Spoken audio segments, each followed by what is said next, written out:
He was upset by the whole situation. You could, because he was talking to me again, and he was crying, and he was scared. He was genuinely was scared for. A teenage girl steps into a car with the man she's trusted her entire life. Hours later, she's gone, vanished without a trace. What followed wasn't just a missing persons case, but a story of betrayal, silence, and a truth so disturbing it still leaves questions today. This is the chilling case of 17-year-old Bernadette Walker, the girl who disappeared, and the family's secrets that were exposed after she was gone. It was the middle of July 2020 when 17-year-old Bernadette Walker stepped into a car with the man she grew up calling Dad. She was wearing her favorite denim jacket, her thick black glasses, and her nerves were showing. He had taken her phone away, and something about her looked uneasy, like she knew this ride was different. That car trip would be the last time anyone ever saw her. Hours later, the man returned home, but Bernadette wasn't with him. Even stranger, her mother didn't call the police. Not that night, not the next day, not even the day after. 3 long days passed before she finally picked up the phone to say her daughter was missing. Why wait? Why would any parent stay silent while their child had vanished into thin air? And that single choice, the silence, would become one of the darkest mysteries in the entire case. Before the world knew her as a missing teenager, Bernadette, or B, as those close to her called her, was simply a girl with big dreams. Born in December 2002 in Peterborough, England, she had a quiet personality around strangers, but with friends and family, she was bubbly, witty, and full of life.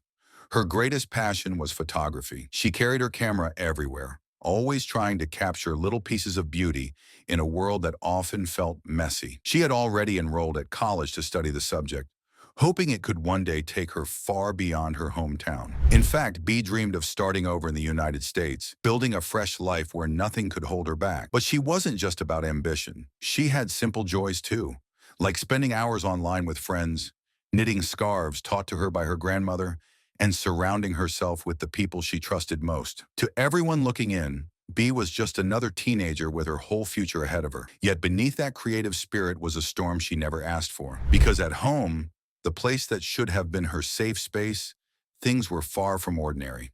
To understand what happened to Bernadette, you first have to understand the man she trusted most, Scott Walker. On the surface, he played the role of stepdad, but behind that mask was a history filled with control and manipulation. Before he ever met Bernadette's mother, Sarah, Scott had been married to a woman named Jill. At first, he seemed charming, but it didn't take long for his darker side to appear. He became paranoid, constantly accusing Jill of cheating, making threats that left emotional scars she never forgot. He didn't need to raise a hand to her. His words were enough to keep her trapped. Eventually, Jill escaped, but Scott wasted no time finding someone new. That someone was Sarah, a young mother who would eventually become Bernadette's mom. And when Scott moved in, he slipped seamlessly into the role of father figure. Bea was still just a little girl, and she grew up calling him Dad. But this new family life was anything but safe. Their home was chaotic, 10 children crammed under one roof, and Scott ruled it with fear. One of the children would later reveal that he was both verbally and physically abusive. He cheated on Sarah repeatedly, and his paranoia grew so extreme that he installed cameras in nearly every room of the house, even in the bathroom. He claimed it was to catch kids hiding candy, but everyone knew that excuse didn't make sense. The truth was far more disturbing, and with every passing year, the darkness inside that house grew heavier, until Bernadette herself became the focus of it. Life inside the Walker household was a slow-burning nightmare. Scott wasn't just a father figure, he was a dictator. He set rules for everyone, even Sarah, long after their romantic relationship ended.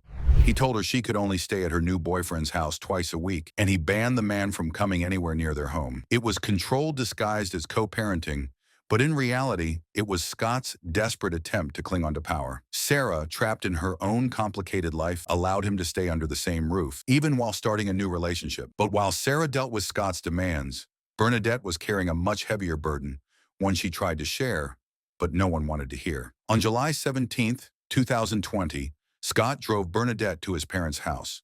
She looked upset, and without her phone, she was completely cut off. She went to bed that night, and by the next morning, she was gone.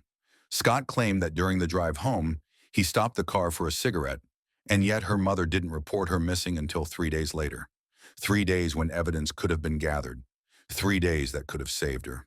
Instead, the silence only deepened the mystery. When police dug deeper, they uncovered something chilling: Bernadette's personal diary. Inside, she had written about the abuse she was suffering, and how, when she told her mother, Sarah called her a liar and threatened to hurt her if she ever spoke again. It wasn't just words in a notebook. This was a desperate cry for help, written by a teenager who had no one left to protect her. Her friends later confirmed that she had confided in them about the abuse, and then something even stranger happened. Messages started coming from Bernadette's phone after she was gone. Texts and DMs claiming she was fine, that she had made up the allegations. But she didn't have her phone. Scott had taken it. The truth came out quickly. Those messages weren't from Bernadette. They were from her own mother. As the evidence piled up, the story Scott and Sarah told began to collapse. Police found records of both of them visiting a storage unit multiple times, including right after Bernadette's disappearance. That same storage unit contained her backpack and her diary.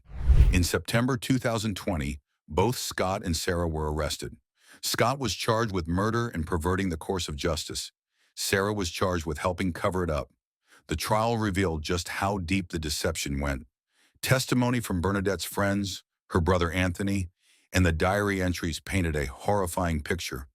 The surveillance cameras, the fake texts, the lies, all of it pointed to the same truth. In 2021, the jury found Scott Walker guilty of murder. He was sentenced to life in prison. Sarah received 6 years for her role in the cover-up. Even with the guilty verdict, there was no closure, because Bernadette's body was never found.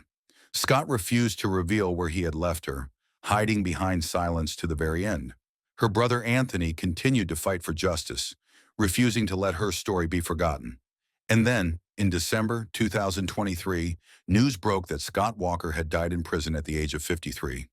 He took his secret to the grave, never confessing, never giving her family the closure they deserved. Sarah is expected to be released in 2027, leaving behind 9 other children whose lives were forever scarred by the choices she made. Bernadette Walker was a bright, creative teenager, with her whole life ahead of her, a dreamer, a photographer, someone who only wanted to be believed. But the very people who should have protected her instead betrayed her in the worst possible way. Her story is a painful reminder.